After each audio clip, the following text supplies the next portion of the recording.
On the other side of this bridge lies the community of Bridgeville here in Humboldt County, California. Now, I have never been here before, but fortunately, we have along with us two tour guides, and they're going to take us on a tour of Bridgeville to tell us some of the fascinating history of when it was sort of an old west town, and also some interesting history about the architecture of this historic bridge that was built around 100 years ago. And if you're a reader of a local history, I'm sure you know both of these names, because they both have written a number of books and articles about Humboldt County history. My friends, I give you Barry Evans and Jerry Rohde with us here today. Jerry and Barry brought me up here, and I'm so grateful. Thanks for bringing me up here, you guys. So why did you really want to take us up to Bridgeville to show us around? Well, it's all about the history, Ray. And if we go back in history 150 years, this was one of the most important places in Humboldt County. This is where you could cross the Van Dusen River. Okay, so it was a real bustling, lively town at one point. Very much so. All right, let's get this going. Bridgeville awaits us.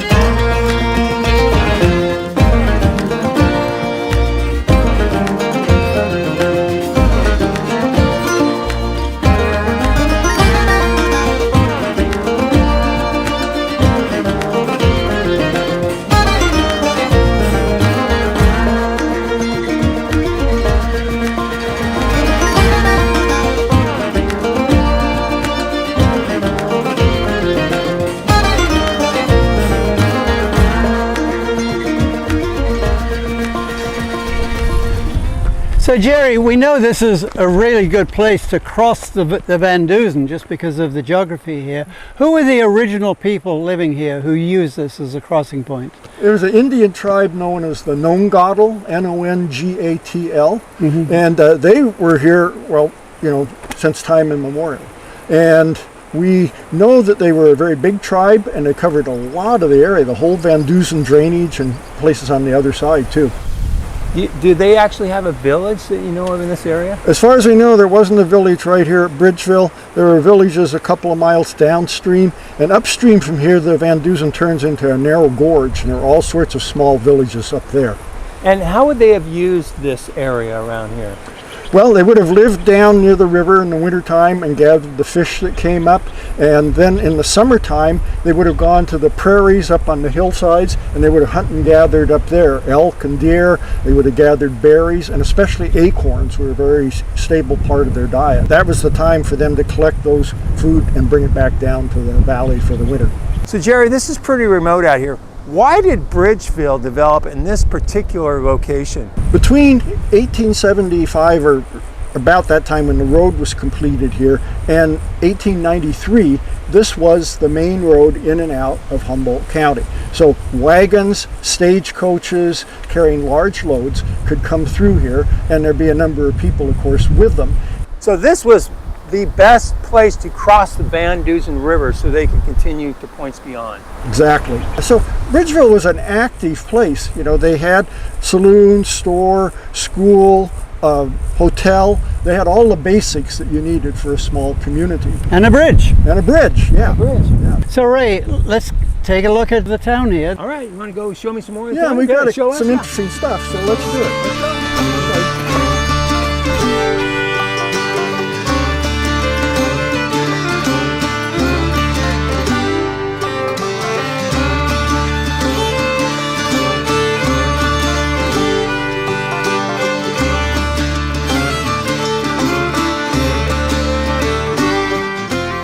So back in the early days of Bridgeville, this street we see today was the wagon road, and it was dusty or muddy depending on the type of year, but heavily traveled. You had lots of wagons, lots of stagecoaches, people coming in buggies. It was a big deal because now you could have wheeled vehicles instead of just a horse or a pack train. And this led directly to the bridge. Yeah. So you said this town had a 17-year reign as a bustling town, wagon stop. What happened? Well, they put in a different road. It was closer to the coast. It shaved a whole bunch of miles off of the route that you had to take when you came to Humboldt County to get to Humboldt Bay. So that became the preferred route. Did the town just sort of decline from that point on, or what happened? Well, I think it slumbered for a while, although the route that went up the Van Dusen actually became Highway 36. What we've got in store for you, Ray, we've got one bona fide, very historic spot just up the road from us here. You want to go see it? Oh, okay. Yeah. How can I say no to that? Well, that's good.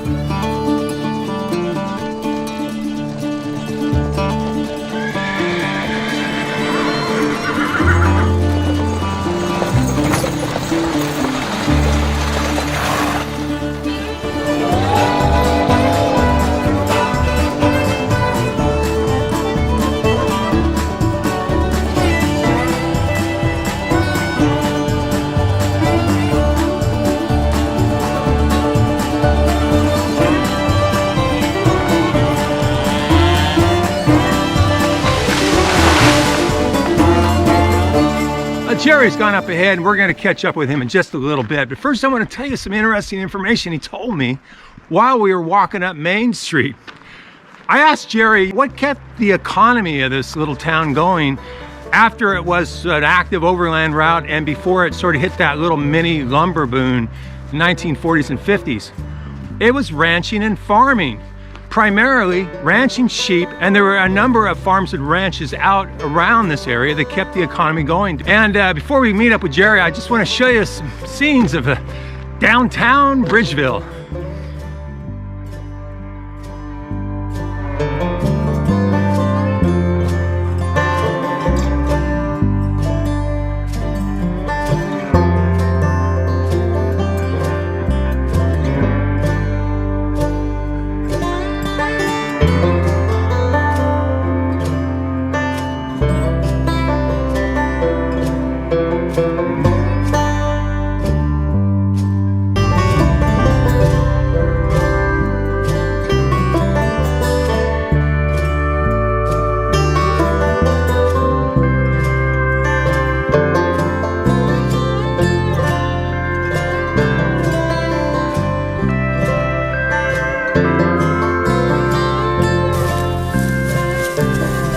Well, Ray, this is a marker for a very tragic story that occurred in 1879, and a very heavy storm hit, and all of the residents of Bridgeville went out on the bridge to see the high water, and all of a sudden the bridge started to collapse. So everyone ran for their lives to get to the shore before the bridge fell down, except for the storekeeper, little son. Here's this poor 3-year-old kid still out on the bridge, and he couldn't make it back in time, and the bridge fell and he was swept away and he drowned.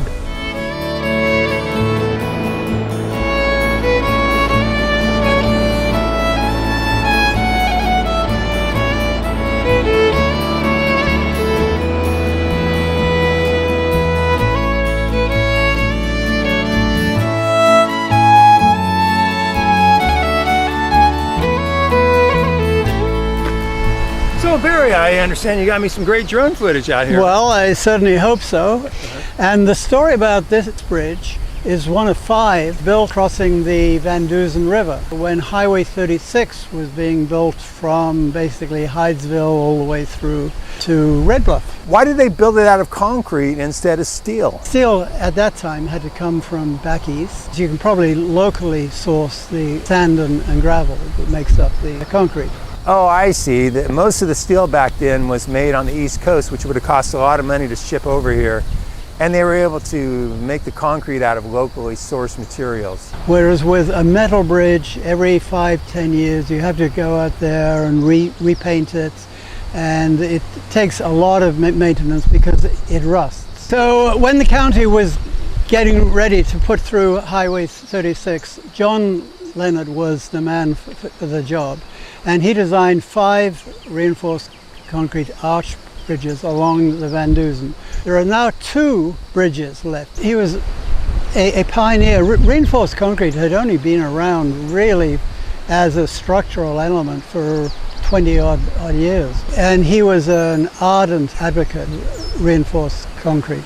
He was around for the 1906 San Francisco earthquake, and all the reinforced concrete buildings survived. The unreinforced masonry, that is brick buildings, virtually had all collapsed then.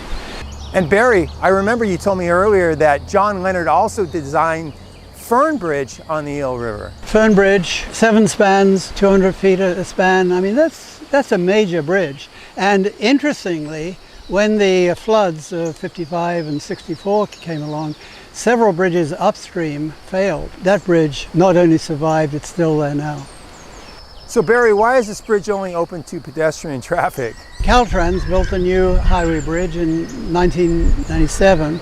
So yet they kept this beautiful old Leonard Bridge. They kept it open. Apparently there's talk of demolishing it at one point, but no, this is a classic 1925 John Leonard poured concrete arch bridge.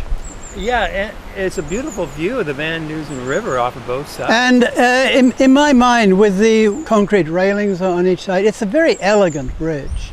So you ready to head on down to see the next Leonard Bridge? What do you say? Yeah, why not? Let's do it. All right, hey, Then you're the tour guide, so you lead the way. The next and the only other surviving Leonard Bridge on the Van Dusen. Let's go see it.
Okay, after driving about 5 or 6 miles down the 36 from Bridgeville, Jerry pulls over on this little turnout, and then they take me on this trail that is actually an old overgrown road that leads right to the old bridge. And there's a bridge right ahead. Let's go check this out.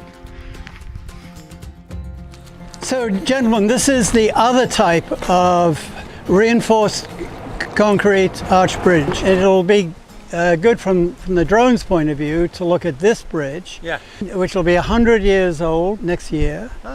And as I said, those are the only 2 left of the 5 John Leonard designed bridges. We saw the one back in Bridgeville itself where the deck was over the top of the arch.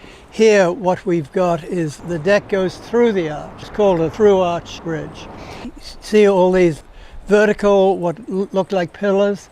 They're actually hangers, and these hangers are holding up the deck. So there's rebar running through these and the concrete to hold this span up. Exactly.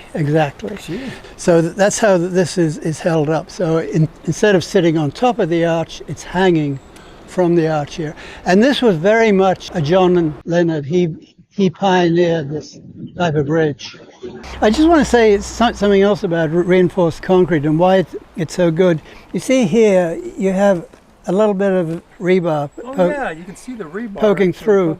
Now this is after 100 years. So this is the worst that the elements have done to it. And actually this is just on the side railing. This is a graceful bridge. They don't build them like this anymore, This is one of my favorite spots. The Van Dusen is just the best river ever, you know. Yeah, and we think if other people made the trip up here on Highway 36, it'd become a favorite spot for them too.